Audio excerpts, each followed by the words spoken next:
Hi guys, welcome back to the channel. It's been a while, so just getting back into it really. Hoping to do a little bit more on the Mini. Finally get some time to crack on with it. It's now we're in the no man's land between Christmas and New Year, and I've got a couple of hours to try and get started on it. So it's been off the road for about a month now, just with my plans and everything. Decided to take it off the road. So I'm going to be supercharging it. I've ordered kit from Tom Shop, and yeah, we'll see what it's like. I was hoping to create all the kit myself and stuff, but just with time and everything, I just haven't got the time to do it. So if I want to supercharge it this winter, the only way of doing it is just to buy a kit. There's a strong chance there'll still be stuff I'll modify on the kit, because one of my goals from doing doing some supercharge testing and stuff at work, is charge temp plays a massive part in power, and all of the supercharged kits that you can get for these 1 litres using the M24, none of them use any kind of charge cooling, so I want to look at doing that. The supercharger itself, I've got a couple here, is from a VW. They're like polos and stuff like that. The old 1.4 TFSI, I think it might be the TSI, I can't remember, but they're supercharged and turboed. The supercharger gives boost up to 3,500 RPM, and runs off a clutch pulley from the water pump, and that cuts out at 3,500 RPM when the turbo then kicks in. So basically the idea of it is to give an almost lagless engine, with good power from a 1.4. Sorry about that, the postman arrived. Yeah, basically from the VW 1.4 TSI. What they do have though in their intake system is this, which is a charge cooler. So this is the inlet plenum. There's other bits that go with this. There's a couple of other intakes. I've actually got two superchargers, because I managed to find one that's got all the there's flaps and valves and stuff in there, so I wanted to have a look, see if there was a way of incorporating that, but there's just not the room. As I'm sure you know, these Minis are extremely tight in the engine bay. I've got a couple of advantages over some, in the fact that because it's flip front, I can relocate a lot of stuff to the inner wings without affecting too much. So what I'm going to do is just quickly, there's one screw that I can't get out by finger, so I'm just going to do that, and then I'll show you what this charge cooler, what it is basically, and how I'm intending on trying to use it. Right, okay, so I've got the charge cooler out. It's just a nice compact little unit. It's basically just a heat exchanger. You could probably get away with even using this as a heater matrix in a car, you know, it does the same thing. But it's a fairly nice small compact unit, very square. So I'm hoping, I'm not going to know until I've obviously got everything here and mocked up. I'm hoping to be able to try and fit it underneath the supercharger, between the charger and the inlet manifold. There's going to be a couple of things that are going to be, I just know are going to create problems. Obviously the big thing being the height. So there's not a great deal of room between where the new inlet manifold is going to be and the bonnet. Having said that, most of the supercharger kits, I'm pretty sure the one from Tom as well is the same. They run with the supercharger almost in line with the top of the engine, and certainly at the back where the bulkhead is, there's quite a bit more room above that. So I'm hoping that's going to give me a bit of an advantage to do it. Also, because I've got the fiberglass flip front, if it means it makes it doable, I'm not adverse to putting a reverse scoop in at the back to give me more room. You know, I'm not precious over the front end and stuff. If it means I can have a charge cooled supercharged engine, I'd rather do that than keep the original-ish looks of the front. So that's always an option. However, one of the challenges is going to be mounting the carb, because they all mount the carb with the dashpot and everything above the supercharger. So all the manifolds are almost in line. So you end up with the dashpot and everything of the carb being about that much above the supercharger.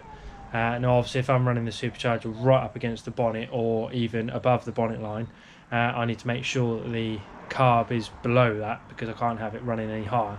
So I would imagine I'm going to end up having to make / modify whatever comes with the kit to move the carb down and probably a bit further away from the supercharger. But again, I'm not adverse to doing that. That's fine. I'm happy with that.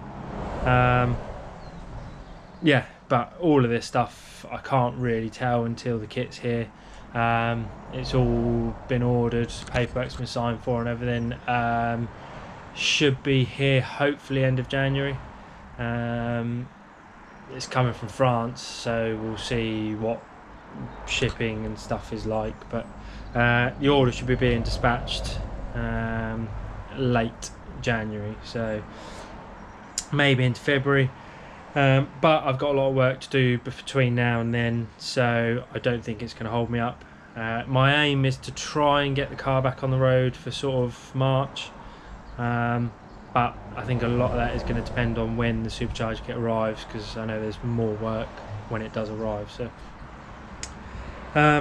yeah, so that's the idea anyway. Sure, I bought two superchargers. Bought one relatively cheap from eBay, just to see if it was possible and that. And I was going to design all my own pulley, everything like that, because I wanted to get the speed right for revs and boost and stuff.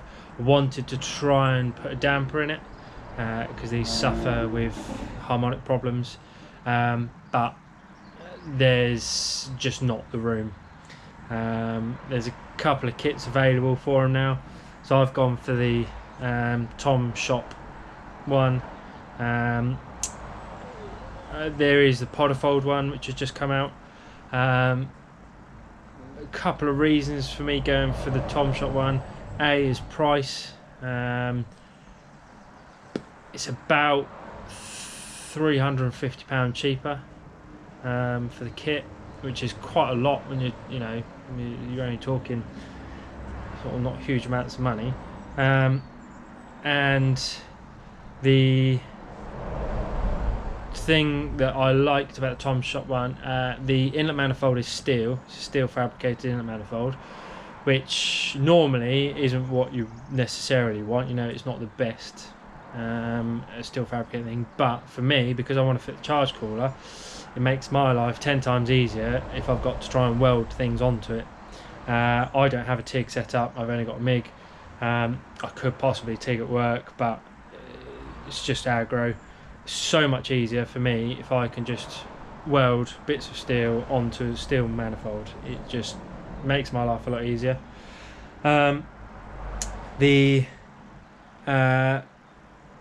The other thing that I liked was the pulley.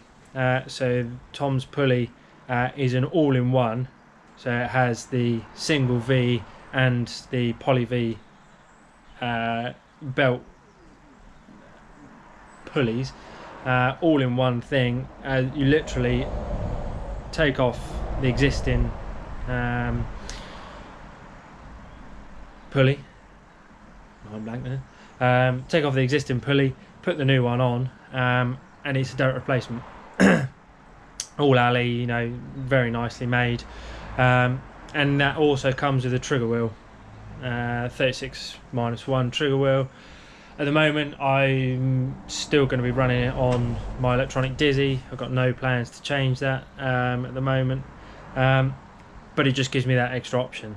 You know, while I'm doing it and everything, you know, it's an engine out job to change that pulley. That's the only reason why the engine's got to come out. So it would be not very forward thinking of me if I was to fit a pulley and not have the option to go electronic ignition at a later date. So yeah, that was a big positive for me. Tom's kit also changes the supercharger pulley as well, which is not really sure the reason behind, because when I did my calculations I managed to work out with the existing pulley that's on the supercharger. The supercharger itself has got a 1.93 gear overdrive in it, so you don't need to spin the actual pulley too fast. I needed about a 65mm, 70mm pulley to get the speeds I wanted out of the supercharger.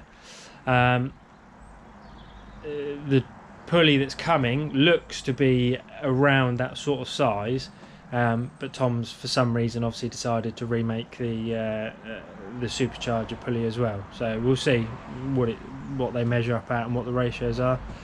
But it all looks like it's been very nicely done. Tom's built several of these kits. He's put them, you know, you can see on YouTube, and he's regularly posting on Facebook. He's built a lot of these kits, you know, they're proven, they work well. So yeah, they're the main reasons why I decided to go for the Tom's kit. Both kits come with fully rebuilt superchargers as well, new seals, oil, all that lot. Both kits come with the inlet manifold, where the carb adapters and belts, you know, all that stuff. The one thing the Podafold comes with is the spacer and longer shaft to move the supercharger to be more in the middle of the engine, for even distribution to cylinders, which is a good idea. But what it does mean is, A, you can't run that setup on a car with a brake booster.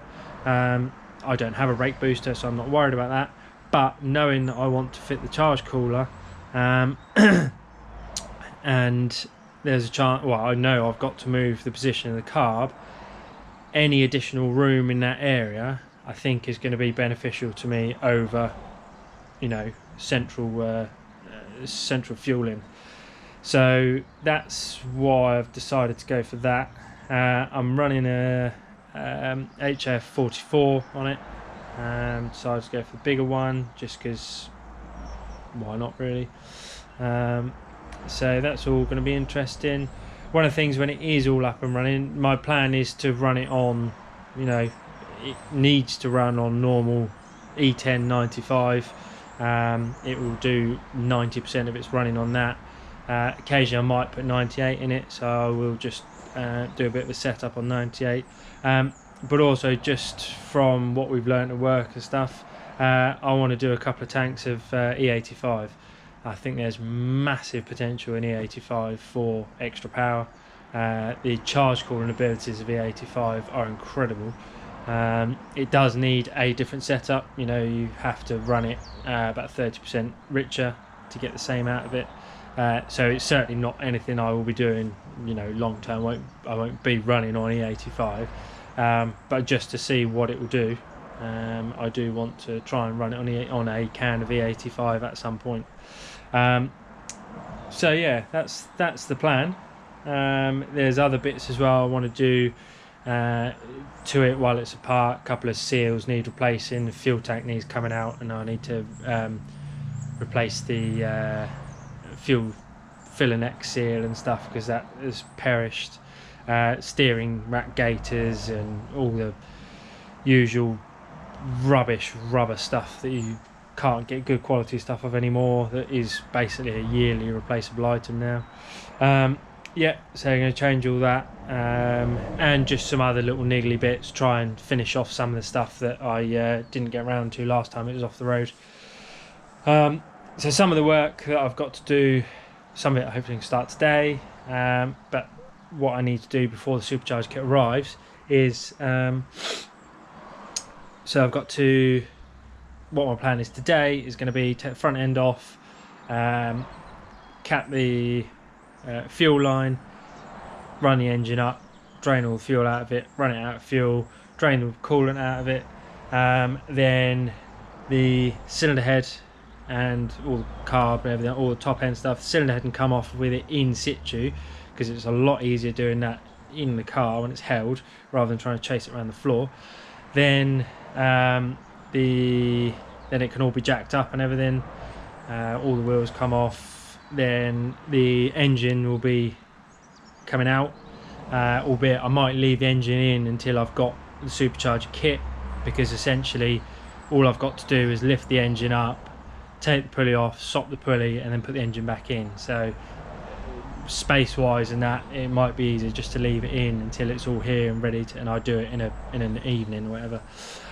But the cylinder head's got to come off because it's got to lower the compression. There are several ways of doing that. You can fit decompression plates, sandwich gaskets and stuff like that. I don't really want to do that. I've got, you know, I'm more than happy and capable of doing it, so I'm gonna whip the cylinder head off, and I'm going to port the cylinder head and enlarge the chambers. I think I'm going to be aiming for about 30cc from the chambers. I need to double check that, and when it's all off I'll measure what I've got, measure the compression ratio of what it's currently got, anything like that, and just work it out myself. Going to be aiming for around the 8:1. If I end up slightly lower than that, I'm not too worried, because I'd rather end up on the lower side and be able to run decent ignition than run too high, and you know, have to back off the ignition and then start burning exhaust valves and stuff like that. So I really want to try and get the compression to 7 3/4 to 8 is what I'm going to be aiming for. So while it's off, I would imagine, I think I'll probably, bare minimum, I'm going to lap the valves in, see what everything looks like when it comes out. Might replace the valve springs, but we'll see. I don't think this engine's done very many miles, looking at how clean it is, so that will be a you know, as it comes out we'll have a look at it. So yeah, that's a bit of an overview, a bit long-winded, but yeah, so I'm going to now start it up, take it outside, crimp the fuel line, run most of the fuel out, and then drain the water, and then I've still got to have some fuel in it because I've got to be able to drive it in the garage, because there's a little ramp as it comes in and it's a nightmare to push in. So yeah, so that's the plan, and I will crack on and bring you guys along for the ride.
Easy as that.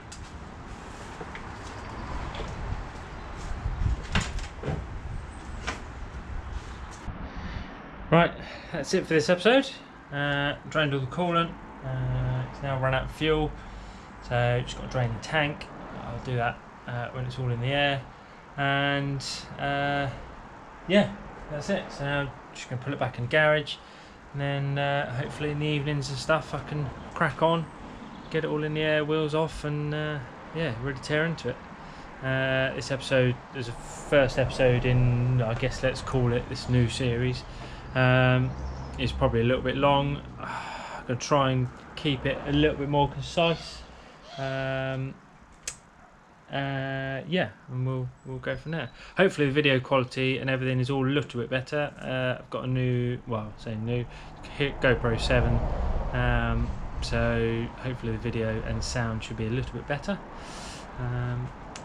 If not, then I've got a new phone, so I might try filming a lot of it on my phone. I know quite a lot of people do that, so we'll see. We'll see how this edits up first, and yeah, thanks for watching.